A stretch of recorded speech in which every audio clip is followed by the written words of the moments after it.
Selamat datang kawan semuanya. Jumpa lagi bersama Mimin di sini di channel Angin Selatan. Bantu channel ini dengan tekan tombol subscribe, like, komen, dan share video-video Mimin agar Mimin lebih semangat lagi bikin videonya. Dan channel ini jadi lebih berkembang ke depannya.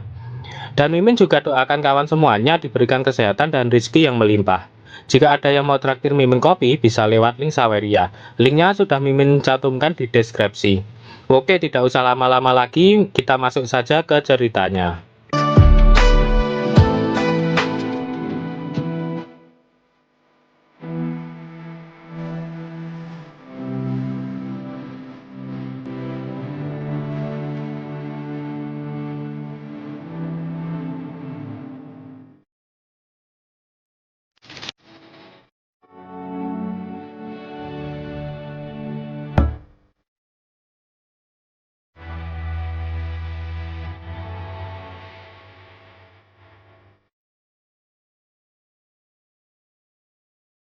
Terlihat cahaya berwarna terang di angkasa. Warga desa di sekitar sana yang melihat itu, semuanya terpana dibuatnya. Setelah mendekat, ternyata benda terbang itu adalah beberapa kultivator hebat yang sedang terbang dengan kekuatannya. Seorang gadis di sana ada yang mengetahui siapa orang yang ada di sana itu. Dia menunjuk dan berkata, jika itu adalah Kaisar Bintang Changyu. Kaisar Bintang Changyu terlihat menatap tajam ke arah depan. Ternyata di depannya terdapat Raja Iblis Thousand Blade dan juga Sang Raja Barbarian. Seorang laki-laki di bawah sangat terkejut melihat orang-orang hebat yang ada di sana. Mereka semua adalah master yang terkenal di dataran Tianyuan. Orang itu mengira kalau mereka semua berkumpul bermaksud untuk menerima murid. Kaisar Bintang Changyu berkata, puluhan ribu tahun telah berlalu sejak kepergian Dewa Suci. Tidak ada seorang pun yang mampu menghubungkan kesembilan bintang itu. Raja Barbarian berkata, ini berkah dari langit.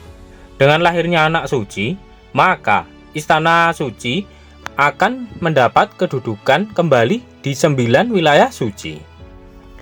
Raja Iblis Thousand Blade menambahkan, ya, dengan anak itu, hari di mana istana suci berkuasa kembali di salah satu wilayah suci akan segera terjadi. Cahaya keemasan itu perlahan mulai menghilang, dan dari dalamnya muncul Yesiu. Dia merasa sangat segar setelah keluar dari sana. Yesiu berkata, wah, aku berasa seperti dilahirkan kembali. Kekuatan bintang ini luar biasa. Tiba-tiba dari arah lain ada yang memanggil Yesiu. Dia terkejut karena di hadapannya saat ini terdapat beberapa orang yang hebat. Sial, ada apa ini? Teriak Yesiu. Tetua itu menjelaskan, selamat Yesiaoyu. Menurut aturan, kamu berhasil memecahkan 9 formasi surgawi. Jadi, kamu berhak memilih salah seorang tetua untuk menjadi salah satu dari putra suci istana suci. Sambil menangis, tetua berkata dalam hati, kuharap dia tidak memperdulikan sikap kasarku barusan. Hah? Aku bisa memilih guru? Ucap Yesiu. Dengan pikiran liciknya, Yesiu berkata, kalau memang begitu, maka hehehehehe.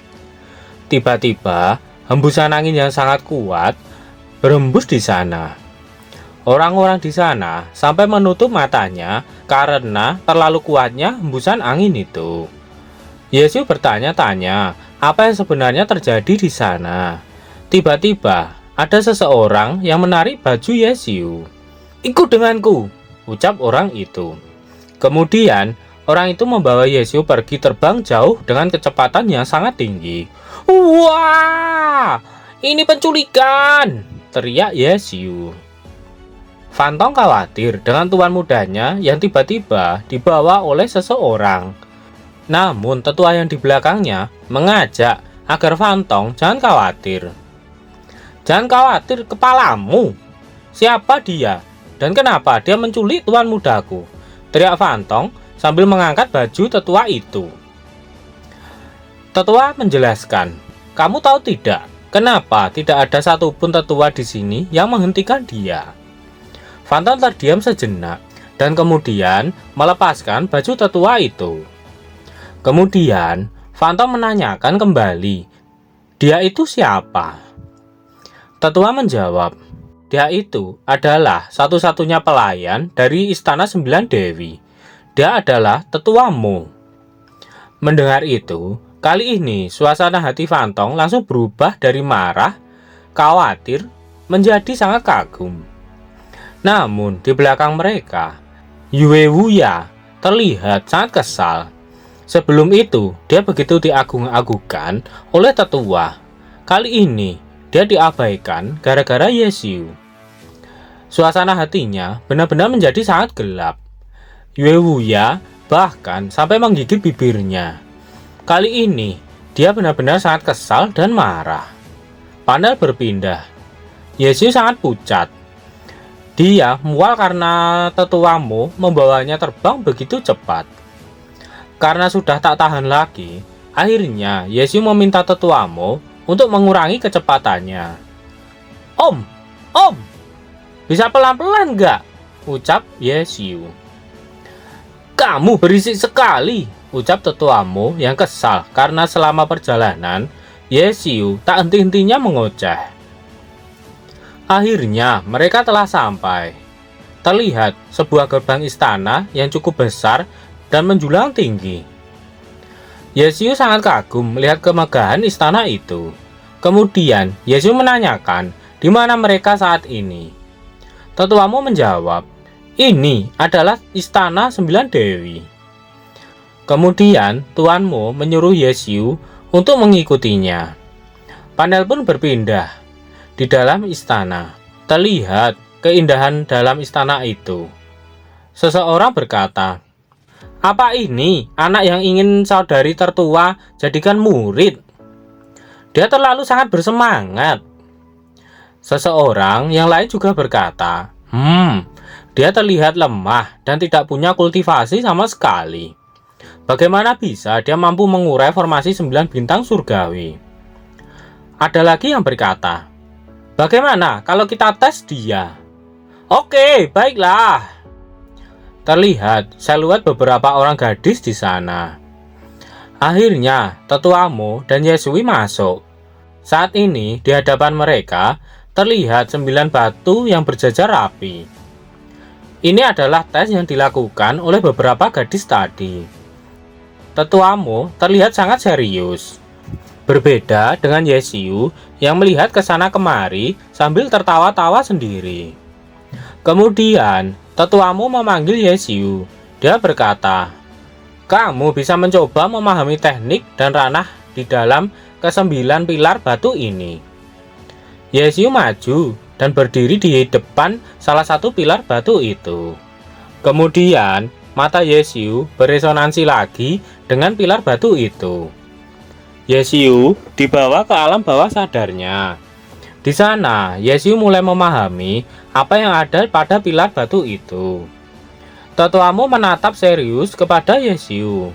Tiba-tiba, terjadi ledakan akibat energi yang menuju ke tempat Yesiu. "Tidak mungkin!" teriak tetuamu yang terkejut karena melihat kejadian itu. Salah satu gadis mengirim telepati. Dia meminta agar jangan mengganggu dia. Gadis yang lain berkata, "Dia bisa mengeluarkan talenta 7 energi pedang yang hampir sempurna, hanya dengan sekali melihat dan tanpa dasar kultivasi pedang apapun." Satu lagi gadis menambahkan, "Hanya sekali lihat, dia mampu memahami 7 talenta pedang milik saudari ke-9. Gadis yang memberi telepati tadi berkata sambil tubuhnya gemetar, "Bahkan aku dulu perlu 1 bulan untuk menguasai energi 7 talenta pedang. Kecepatannya sangat menakutkan. Aku belum pernah melihat orang seaneh ini." Gadis lainnya menunjukkan kalau sekarang Yesiu sudah berpindah ke pilar batu milik saudari ke-8. Yesiu masih berdiri di depan pilar batu itu. Dia masih memahami semua pilar batu yang ada di sana. Kemudian, Yesiu memejamkan matanya. Dengan kekuatannya, dia mengeluarkan sebuah kecapi. Terlihat, Yesiu memainkan kecapi itu. Salah satu gadis itu terkejut. Dia tak percaya Yesiu dapat memainkan itu. Itu adalah sebuah energi Qin. Kemudian, Yesiu berdiri di hadapan pilar batu yang lainnya. Dia mulai menggunakan mata saringannya. Dengan mata itu, dia mulai memahami pilar batu itu. Kemudian, dari tangannya keluar sebuah kuas. Perlahan demi perlahan, Yesiu mulai melukis sebuah pemandangan dengan kuas itu. Salah satu gadis bermata hijau terkejut. Dia berkata, dia hanya menarik satu garis fluktuasi, tapi energi yang dipancarkan sudah sekuat ini. Kakak, kau pasti tahu kan, orang yang mampu menguasai teknik ini dapat dihitung dengan jari. Dan Yesiu ini dapat menggunakannya hanya dengan sekali lihat. Jadi aku sedikit memberanikan diri. Aku ingin bersaing dengan kakak sekali saja. Ternyata, kakaknya juga punya pikiran yang sama dengan gadis itu. Namun, gadis yang lain mengatakan untuk tidak usah buru-buru. Dia meminta agar dia melanjutkan pertunjukannya dulu. Yesiu terus melakukan gerakan-gerakan yang ada di dalam pilar batu itu. Kemudian, Yesiu duduk bersila dan melakukan kultivasi. Dalam hati Yesiu, keabadian Tugu Batu kelima ini punya teknik untuk menyembuhkan penyakit dan menguatkan tubuh pengguna. Bahkan, bagian itu juga tambah besar. Hehehe, tambah besar. Hehe. Tiba-tiba, tetuamo dari belakang Yesiu terlihat sangat bahagia melihat Yesiu. Dia berkata, teknik yang sangat kuat. Kau ibarat dewa yang turun ke bumi. Yesiu terlihat bangga dengan apa yang dia lakukan. Dalam hati Yesiu, jika dilihat dari reaksi om-om itu, sepertinya aku sangatlah kuat. Yesiu membayangkan hari-hari yang indah yang akan datang padanya. Yesiu terus melakukannya pada pilar-pilar batu selanjutnya. Energi api menyelimuti tubuhnya. Petir hitam, bahkan naga es juga. Itu benar-benar membuat tetuamu kena mental. Tetuamu berkata, "Kumohon, kasihanilah, jangan lawan surga." Akhirnya Yesiu telah sampai di batu terakhir. Dalam hati Yesiu, mari kita lihat apa prasasti ini juga memiliki catatan sejarah. Kemudian Yesiu mengulurkan tangannya ke arah batu itu. Cahaya keluar dari tangannya. Cahaya itu semakin besar dan menjulang tinggi ke langit. Di kejauhan, terlihat seseorang yang sedang berkultivasi. Namun, dia merasakan sesuatu yang membuatnya terhenti dari kultivasinya. Lalu, dia melompat dan terbang ke arah istana 9 Dewi. Salah satu gadis terkejut atas kedatangan masternya. Dia berkata, "Master Bintang, 10.000 bintang sudah menemukan tubuh suci. Hanya saja, monster macam apa dia itu?" Ternyata, laki-laki ini adalah master gadis-gadis itu. Dia berkata, layak untuk dilahirkan dengan afinitas sempurna dengan 10.000 bintang yang akan diberikan. Surga mengawasi dan menganugerahkan anak yang bisa menantang ke istana suci. Jika kamu dapat mengembalikan istana Tianyuan ke puncak, aku akan memberikan posisi kepala istana. Setelah itu, Master Bintang melanjutkan perjalanannya. Kemudian, di tempat para gadis, salah satu gadis berambut pink merengek memeluk kakaknya. Dia meminta Yesiu agar diberikan padanya.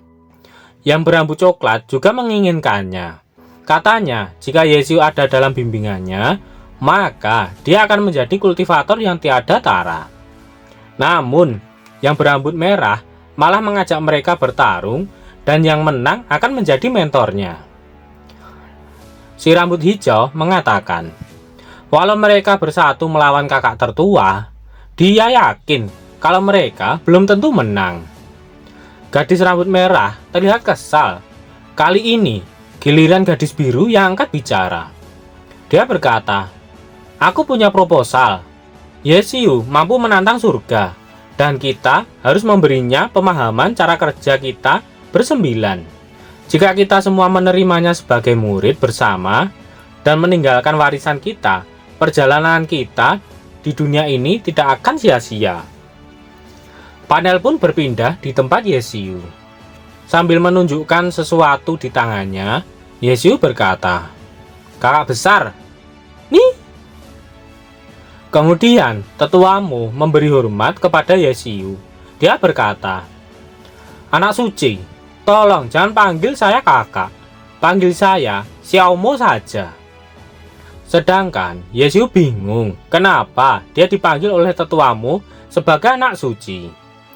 Tetuamu menjelaskan, iya, tidak peduli jika Anda adalah anak murid dari 9 immortal atau seorang penatua, Anda adalah anak suci dari istana suci Tianyuan. Yesiu senang karena dia akan diterima sebagai murid dari 9 immortal. Tetuamu menjelaskan kalau itu wajar, soalnya Yesiu adalah seorang anak yang dapat menantang surga. Karena itu, tidak akan ada yang menolaknya. Kemudian tetuamu mempersilahkan Yesiu untuk mengikutinya. Sambil memberi hormat, tetuamu berkata, 9 dewa abadi, saya telah membawa anak suci. Kemudian mereka berdua disuruh masuk. Perlahan mereka berdua mulai memasuki ruangan itu. Dalam hati Yesiu, mungkinkah disinilah 9 makhluk abadi Tianyuan berada? Kemudian Yesiu berkata, Yesiu menyapa 9 saudari perempuan abadi. Terlihat seorang wanita keluar dari dalam tirai kain. Wanita itu sangat cantik. Bahkan Yesiu sampai ngiler dibuatnya. Dengan tatapan sinis, wanita itu berkata, apa kamu baru saja memanggil kami saudari perempuan? Yesiu menyapa, salam kakak Yihan. Aku langsung mengenalmu walau pertama kali kita bertemu. Akhirnya, kita tahu juga salah satu nama dari 9 dewi itu. Yang ini bernama Yihan, yang lainnya belum dijelaskan. Sambil tersenyum malu-malu, Yesiu melanjutkan, 7 niat pedang absolut dari kakak Yihan masih bersinar sejak zaman kuno. Meskipun dibatasi, aku masih bisa merasakan kehadirannya. Yihan membalas, aku lupa kalau kamu seorang pemula dalam 7 niat pedang absolut. Mereka yang berada di bawah niat pedang juga mengetahui identitasku. Kemudian gadis rambut pink keluar dan berkata, jadi kenapa kamu memanggil kami saudara perempuan? Yesiu pun menjawab, saudari Sue Yao. Menurutku, kalau dipanggil master, itu terlalu ketuaan. Jadi, aku tidak ingin memanggil kamu saudara tua. Makanya, hanya kakak yang bisa menggambarkan kecantikan dan aura abadi kalian. Pipi Sue Yao pun memerah. Dalam hati Sue Yao, wow, anak ini pandai bicara juga. Dasar gombal, ucap gadis rambut biru. Sedangkan gadis rambut hijau hanya tersenyum saja. Kakak pertama berkata, karena kamu kenal kami, maka jangan basa-basi dan biarkan aku memeriksa tubuhmu. Yesiu berpikir yang lain. Pipinya pun memerah. Yesiu berkata, bukankah ini terlalu cepat? Kemudian kepala Yesiu dipukul oleh kakak pertama. Kakak pertama berkata, dasar otak mesum, apa yang kamu pikirkan? Kemudian kakak pertama mengumpulkan aura keemasan di tangannya. Lalu dengan aura itu di tangannya, kakak pertama menyentuh di dekat itunya Yesiu. Sontak saja pipi Yesiu langsung memerah. Dalam hati Yesiu, dia menyentuhku. Namun saat kakak pertama menyalurkan energinya, dia terkejut oleh sesuatu. Ternyata Yesiu saat ini hanya ada pada Yuan Bintang kelas 1. Sontak saja semua dewi yang ada di sana terkejut mendengarnya. Gadis bertanduk berkata, Yuan Bintang kelas 1? Terus bagaimana cara dia membuka susunan surgawi bintang 9? Namun dengan sombongnya, Yesiu berkata, Oh iya saudara perempuan, aku tahu kalau aku memang berbakat, tapi tidak perlu membuat keributan seperti ini. Kali ini kakak pertama benar-benar dibuat kesal oleh Yesiu. Kemudian kakak pertama berkata, Apa kau tahu betapa pentingnya Yuan Bintang itu? Dengan santainya dan tanpa dosa, Yesiu berkata, Enggak tahu. Apa Yuan Bintang itu penting? Apa Yuan Bintang kelas 1 itu baik atau buruk? Kakak pertama menjelaskan, bintang Yuan adalah apa yang kita kultivasikan, kekuatan bintang. Bintang Yuan adalah kekuatan bintang yang disimpan. Bintang Yuan dipisahkan menjadi peringkat dari 1 terendah hingga 9 yang tertinggi. Dan 9 warna, putih, kuning, hijau, biru, ungu, emas, hitam. Semuanya dengan 9 peringkat. Jumlah kekuatan bintang dari setiap peringkat berbeda 2 kali lipat. Dan kekuatan Yuan Bintang kelas 1 dapat menampung sangat sedikit orang di dunia ini. Sontak saja, Yesiu langsung kena mental.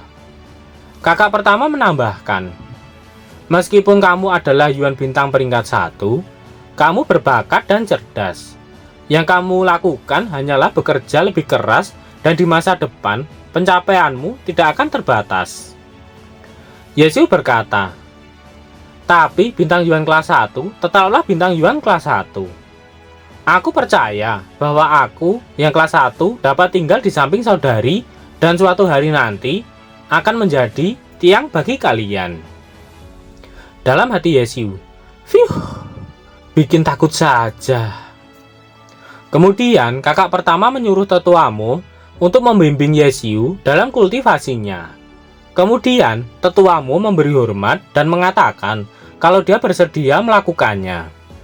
Namun kakak pertama berpesan kepada Yesiu bahwa saat di luar dia tidak boleh mengaku bahwa dia adalah murid dari mereka.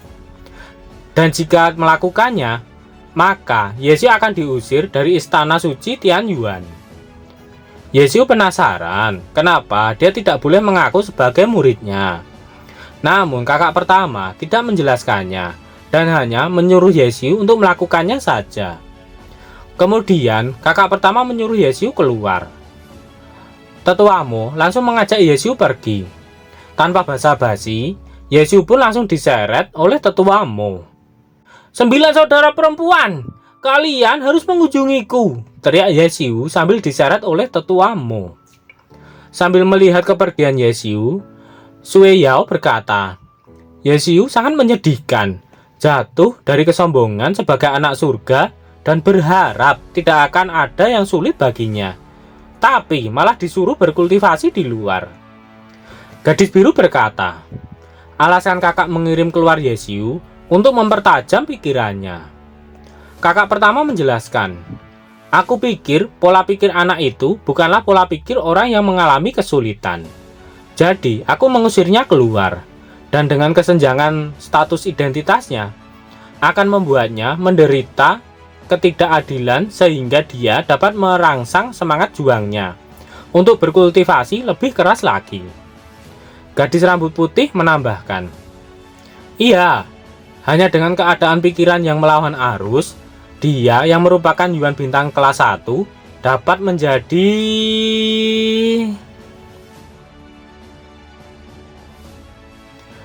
tiang kekuatan sejati.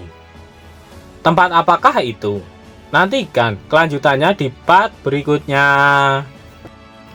Sekian dulu video Mimin hari ini. Tulis di kolom komentar bila ada kritik dan saran supaya kedepannya channel ini jauh lebih baik. Sekian dulu, see you next time.